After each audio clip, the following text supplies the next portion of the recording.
প্রায় এখন 9:45 বাজে। এরপরে আবার অরুণ মহাজের কি অনুষ্ঠান আছে আমি জানি না, থামছেই না, চলছে। তো এখন শ্রোতারা অনেকে হয়তো অধৈর্য হয়ে উঠছেন, কারণ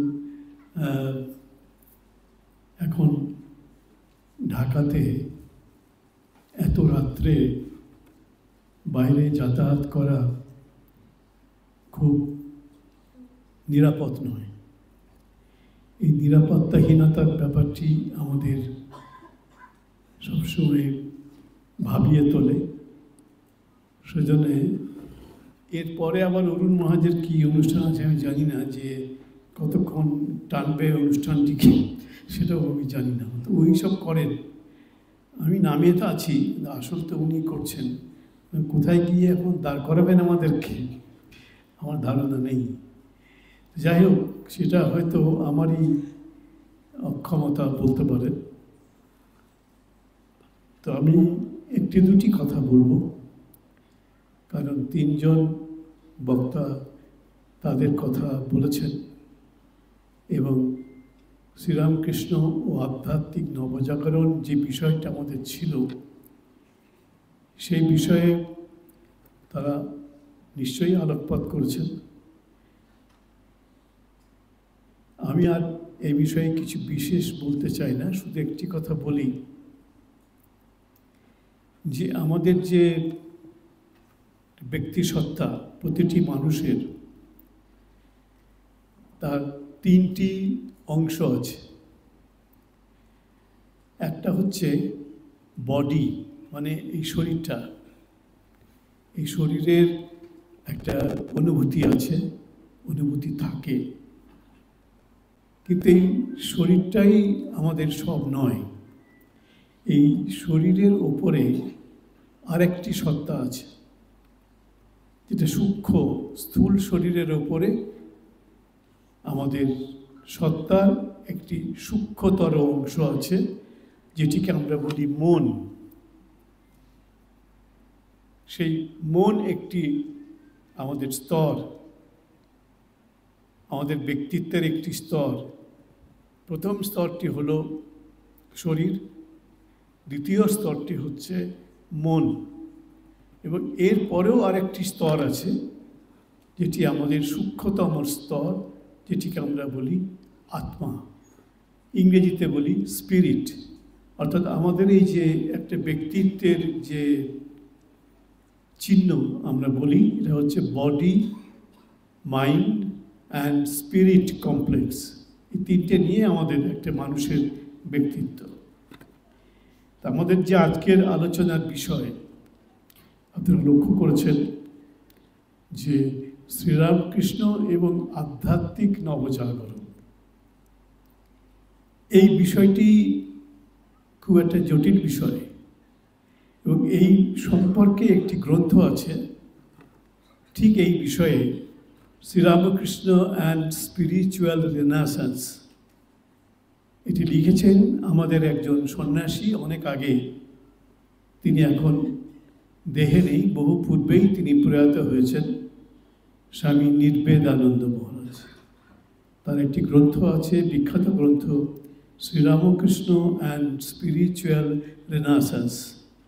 এখন শ্রীরামকৃষ্ণ আমাদের স্পিরিচুয়াল রেনাসান্স কী করেছেন, আমি বেশি কথা বলবো না, শুধু একটি দুটি উদাহরণ দিয়ে আপনাদের বোঝানোর চেষ্টা করব যে ব্যাপারটা কী। আমার মনে হয় যারা এখানে উপস্থিত আছেন আজকে, তাদের অনেকেরই ধারণাই নেই যে স্পিরিচুয়াল রেনাসান্স এই ব্যাপারটা কী, এবং শ্রীরামকৃষ্ণ এক্ষেত্রে কী বলেছেন বা কী করেছেন।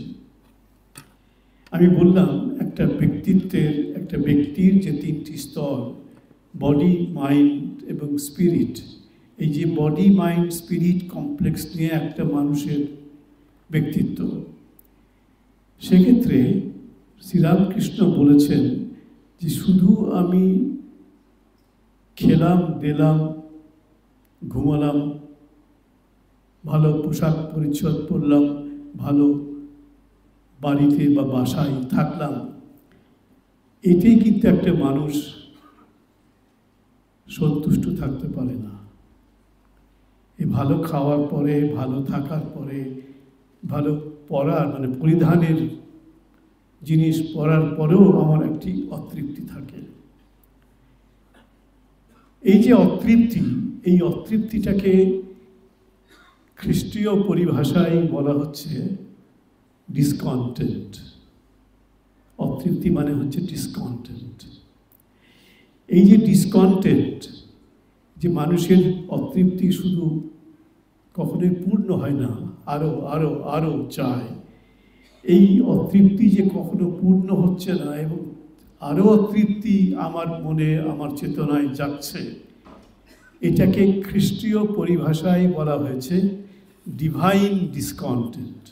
এই যে ডিসকন্টেন্ট, এই যে অতৃপ্তি, এটা ডিভাইন, অর্থাৎ এইটি ক্রমে ক্রমে আমাকে ডিভিনিটির দিকে, আধ্যাত্মিক স্তরে উন্নীত করবে। আমি বলছিলাম বডি মাইন্ড স্পিরিট কমপ্লেক্স। যদি আমার আধ্যাত্মিক চেতনার বিকাশ না ঘটে, শুধু খেলাম, ভালো পড়লাম, ভালো বাড়িতে থাকলাম, তাতেই আমি খুশি হতাম, তাহলে তো মানুষ হতাম না, মানুষ পদবাচ্য হতাম না। এরপরে আমার আরেকটি তৃপ্তির স্তর আমি খুঁজব, সেটা হচ্ছে আমি একটা বই পড়তে চাইব, একটা ছবি দেখতে চাইব, একটা ভালো গান শুনতে চাইব, এবং তার উপরে আমি একটা ভালো ভাব বা আইডিয়া তাকে পছন্দ করব। এগুলো হচ্ছে মানুষের মনে ক্রমে ক্রমে একটা অতৃপ্তির পর আরেকটা অতৃপ্তি, তারপর আরেকটা অতৃপ্তি, এভাবেই মানুষ এগিয়ে যায়। এখানেই মানুষের সঙ্গে ইতর প্রাণীর পার্থক্য। একটা ইতর প্রাণীকে মানে কুকুরকে, বেড়ালকে, ছাগলকে, গরুকে খেতে দিন, খুশি। ভালো ঘর দিলেন কি থাকতে দিলেন, এই দিকে তার কোনো চিন্তা নেই, ও ভালো খেতে পারলেই খুশি। কিন্তু মানুষ শুধু ভালো খেতে পারলেই, ভালো থাকতে পারলেই খুশি হয় না। মানুষের এইসবের পরে, ভালো থাকা খাওয়ার পরে আরও কিছু জিনিস চাই। এটা হচ্ছে মানুষের মনের চাহিদা। মানুষের মন চায় আরো আরো আরো আরো কিছু। রবীন্দ্রনাথ বলছেন না, হেথা নয় হেথা নয় অন্য কোথা অন্য কোনো খানে। এই যে মানুষের মধ্যে আরেকটা জায়গায় আকাঙ্ক্ষা পৌঁছানোর জন্য যে তাগিদ, এটা মানুষের মানসিক তাগিদ। এই জন্যই তো মানুষ মানুষ। কুকুর ছাগল বেড়ালের সঙ্গে মানুষের পার্থক্য। মানুষকে ভালো খেতে দিন, ভালো পড়তে দিন, তারপরে সে মানুষ চাইবে ভালো গান শুনতে, ভালো ছবি দেখতে বা ছবি আঁকতে, ভালো বই পড়তে, একটা ভালো চিন্তা নিয়ে থাকতে। এগুলো হচ্ছে মানসিক বিকাশ। এইগুলোই হচ্ছে আস্তে আস্তে মানুষকে যে সর্বোচ্চ বিকাশ, তার নাম স্পিরিচুয়াল ম্যানিফেস্টেশন, স্পিরিচুয়াল রেনেসান্স, আধ্যাত্মিক জাগরণ। সেই দিকে মানুষকে নিয়ে যায়, মানুষই নিয়ে যায়। মানুষের ভেতরে যে চৈতন্য সত্তা আছে, তাই মানুষকে তাড়িয়ে বেড়ায়, তাড়িয়ে নিয়ে বেড়ায়। এবং শেষকালে সে মানুষ চায় যে আমি শুধু ভালো থেকে, ভালো খেয়ে, ভালো পড়ে ভালো থাকবো তা নয়, আমি আরো আরো কিছু চাই। সেই জায়গাটা হচ্ছে মানুষের আধ্যাত্মিক চেতনার ক্ষেত্র। এবং সেই ক্ষেত্রে মানুষ কি চায়? মানুষ একটি খুব সূক্ষ্ম চিন্তাকে নিয়ে থাকতে চায়। একজন বিখ্যাত দার্শনিক ছিলেন ভিক্টোরীয় যুগের, গান্ধীজি তার খুব ভক্ত ছিলেন, জন রাস্কিন। এই জন রাস্কিন একজন ব্রিটিশ দার্শনিক। তিনি বলতেন, an idea is more powerful than an army. একটা আর্মির থেকে, একটা সেনাবাহিনীর থেকে একটা আইডিয়া, একটা চিন্তা, একটা ভাব অনেক বেশি শক্তিশালী। ওই যে অনেক বেশি শক্তিশালী একটা ভাব, একটা চিন্তা, এটা হচ্ছে আধ্যাত্মিক ব্যাপার, স্পিরিচুয়াল ব্যাপার। তো শ্রীরামকৃষ্ণ আমাদের চেতনার মধ্যে, উনি বলেছেন, একটু আগে আমরা শুনেছি আমাদের বক্তাদের মধ্যে কেউ কেউ বলেছেন, শ্রীরামকৃষ্ণ বলেছেন খালি পেটে ধর্ম হয় না, একদম অত্যন্ত বাস্তব ব্যাপার। স্বামী বিবেকানন্দ বলছেন, যে ক্ষুধার্ত, যে খেতে পাচ্ছে না, তার কাছে ধর্মের কথা বলা মানে তুমি ধর্মকে নিয়ে তার সঙ্গে রহস্য করছো, ঠাট্টা বিদ্রুপ করছো। সেজন্য রামকৃষ্ণদেব বলেছেন, খালি পেটে ধর্ম হয় না। এটা ঠিক। পেট খালি থাকলে কেউ ধর্মের কথা শুনবে না। তখন তাকে কি দিতে হবে? যখন পেটটা ভর্তি হয়ে যাবে। একটা সময় তো আমার পেটটা ভর্তি হবে। ভর্তি হলেই কি আমার সব ক্ষুধা আকাঙ্ক্ষা মিটে যাবে? তা তো মেটে না। মিটত গরু ছাগলের মিটত, মানুষের মিটবে না। মানুষের তারও পরে আরো ক্ষুধা জাগে, আরো আকাঙ্ক্ষা জাগে পাওয়ার, চেনার, এবং সেই আকাঙ্ক্ষাটাই হচ্ছে স্পিরিচুয়াল। এটাই মানুষের আধ্যাত্মিক চেতনার স্তর থেকে আসে। তাই শ্রীরামকৃষ্ণের যে আধ্যাত্মিক চেতনার স্তর, এটা স্বামী বিবেকানন্দকে তিনি যেটা দিয়েছিলেন, সেটা হচ্ছে সর্বোচ্চ উপলব্ধি। আপনারা হয়তো জানেন সেই ঘটনা। স্বামী বিবেকানন্দ বেলুড় মঠে ঘুমিয়ে আছেন রাত্রিবেলায়, অনেক রাত্রি যখন, হঠাৎ তার ঘুম ভেঙে গেল। ঘরে আলোটা জ্বালিয়েছেন। পাশের ঘরে ছিলেন তার একজন গুরুভ্রাতা স্বামী বিজ্ঞানানন্দ। তিনি একজন বৈজ্ঞানিক ছিলেন, বিজ্ঞানের মানুষ। তিনি উঠে এসেছেন, পাশের ঘরে ছিলেন। স্বামীজি, আপনি এত রাত্রে ঘরে আলো জ্বালিয়েছেন, আপনার কি ঘুম আসছে না? না, আমি ভালোই ঘুমোচ্ছিলাম, কিন্তু হঠাৎ আমার ঘুমটা ভেঙে গেল। কেন স্বামীজি, কোনো অসুবিধা হচ্ছে শরীরে? বলছে, আমার শরীরে কোনো অসুবিধা হচ্ছে না, কিন্তু এখান থেকে বহু দূরে, হয়তো হাজার হাজার মাইল দূরে একটা দুর্ঘটনা ঘটল। আমি সেটা অনুভব করলাম, এবং সেই দুর্ঘটনায় বহু মানুষের প্রাণ নষ্ট হয়ে গেল, প্রাণহানি হলো। সেই যে মানুষের হাহাকার, ক্রন্দন, ওটা আমার বুকের মধ্যে আঘাত করলো। আমার ভাবে আপনাদের কারো হয় বা হবে? হবে না। শ্রীরামকৃষ্ণের হলো। তখন তিনি ভাবলেন, ওই যে বিজ্ঞানের ছাত্র গুরুভ্রাতা স্বামী বিজ্ঞানানন্দ, যিনি বেলুড় মঠের এই যে মন্দির, এটির তিনি ভাবনা তিনি রূপায়ণ করেছিলেন। তো তিনি বললেন, পাগলের শিষ্য তো আর একটা পাগল, কোথায় কি হলো? আর তার ঘুম ভেঙে গেল, তার ব্যথায় বেদনায়। হেসে উড়িয়ে দিয়ে ঘরে চলে গেলেন। পরদিন সকালে খবরের কাগজে দেখলেন, ফিজি, একটা আইল্যান্ড, একটা দ্বীপ, সে ফিজি দ্বীপ থেকে কয়েকশো মাইল দূরে একটি ভূমিকম্প ঘটেছে। সেই ভূমিকম্পে বহু মানুষের জীবন চলে গেছে, এবং সেই যে বহু মানুষের, অজস্র মানুষের হাহাকার, আর্তনাদ, এটি বিবেকানন্দের শরীরে, মনে, চেতনায় আঘাত করছে। এটা হচ্ছে স্পিরিটের স্তর, স্পিরিচুয়াল স্তর এটা। স্বামী বিবেকানন্দ সেই স্পিরিচুয়াল স্তরে সবসময় বাস করতেন। এই কোথায় কত হাজার মাইল দূরে কত মানুষের জীবনে দুর্ঘটনা ঘটল, ভূমিকম্প হলো, সে আঘাতটি তার বুকে এসে আঘাত করল, প্রতিঘাত করল। এই চেতনার স্তরটি শ্রীরামকৃষ্ণের ছিল। যদি দেখতেন, তিনি ঘরেই বসে আছেন, দেখেননি, দেখছেন যে কেউ দূরে হয়তো কচি ঘাসের ওপর দিয়ে হেঁটে চলে যাচ্ছে। শ্রীরামকৃষ্ণ চিৎকার করে উঠছেন, পালন করো। বলছে, ঘাসের ওপর দিয়ে হাঁটছে, মনে হচ্ছে আমার বুকের ওপর দিয়ে হাঁটছে। আমাদের হবে?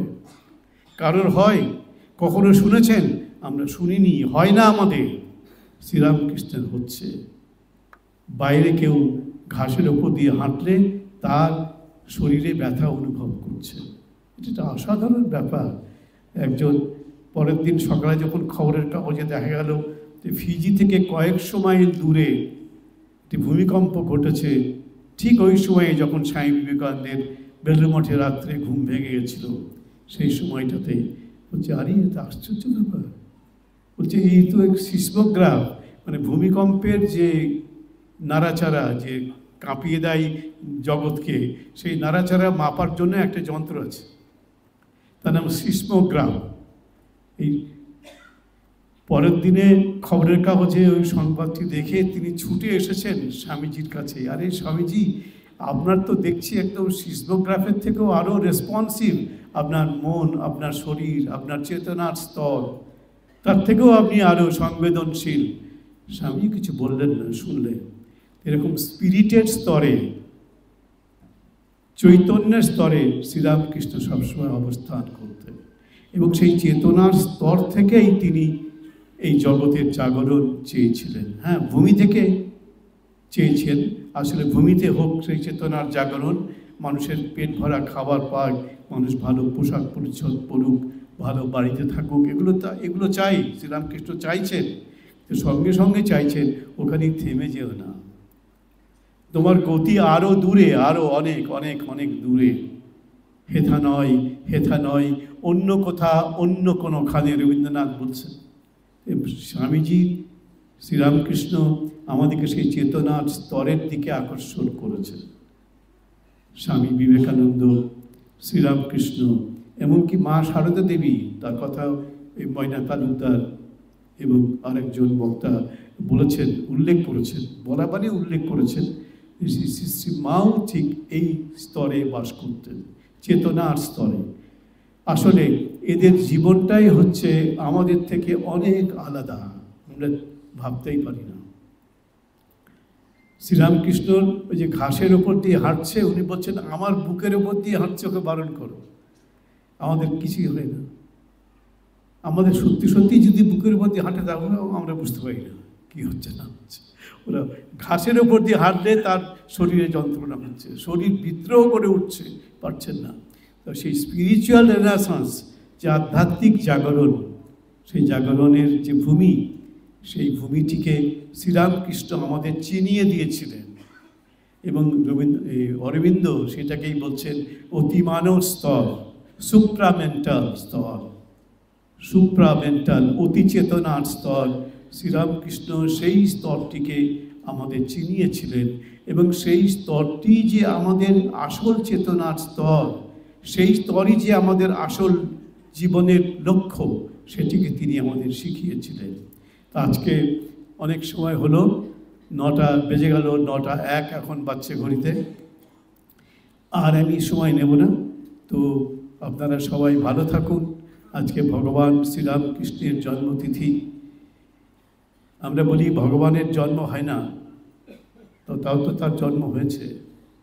কৃষ্ণের জন্ম হয়েছে, রামচন্দ্রের জন্ম হয়েছে, বুদ্ধের জন্ম হয়েছে, চৈতন্যের জন্ম হয়েছে, খ্রিস্টের জন্ম হয়েছে, মোহাম্মদের জন্ম হয়েছে। জন্ম হয়, কিন্তু আমরা যে জন্মটাকে জন্মেই জীবনটাকে খেয়ে দিয়ে পড়ে, নিজের শরীরের কথা ভেবে, নিজের আত্মীয় প্রয়োজনের কথা ভেবেই জীবনটাকে শেষ করে গেলাম, ওরা তা করেন না।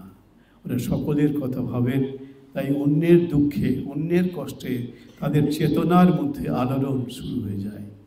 তাই শ্রীরামকৃষ্ণের জন্মতিথিতে নতুন চেতনার স্তরকে তিনি আমাদের দেখিয়েছিলেন, এবং যেই স্তরে ওঠার জন্যে তিনি আমাদের আহ্বান জানিয়েছিলেন।